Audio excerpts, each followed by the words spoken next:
right off the bat with Jack Shippey, you notice his smile and his curiosity. No, not the lens, buddy.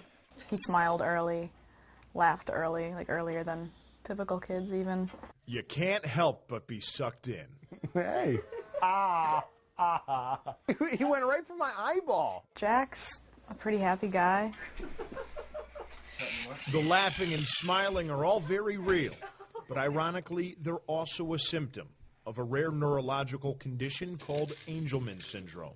Other symptoms are seizures. He doesn't speak.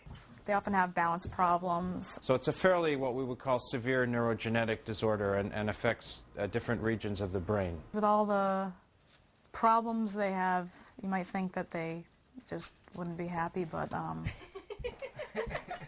that's a real blessing. Now, researchers want to study conditions like Angelman syndrome, but the problem is in the brain, which is conveniently covered by a nice thick skull, thankfully. So researchers at the UConn Health Center have had to get a little creative. We obviously can't biopsy the brain. We can't get live brain tissue from people. This new technology came about called induced pluripotent stem cells, which basically means we can make stem cells from someone's skin. It sounds pretty sci-fi, but it's no fiction. Years ago, we would have all said you can't make a cell go back.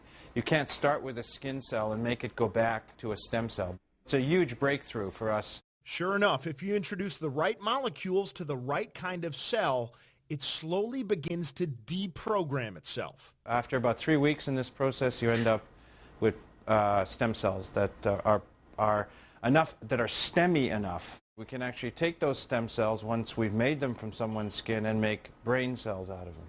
It's like magic. Skin cells have become brain cells, cells which still exhibit all the signs of Angelman syndrome. And it's obviously these fine connections that we think are not working well in diseases such as Angelman syndrome. So doctors can now make a living model of the disease to study. At this present stage, they're not ready for doing therapy on people, but they are really for testing things like drugs. Come here. Come here. It would be nice to have a cure for it.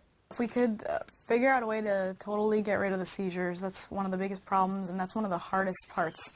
We would hope that we can improve their quality of life. In Mansfield, I'm Tim Lammers, Fox, Connecticut. He's so happy.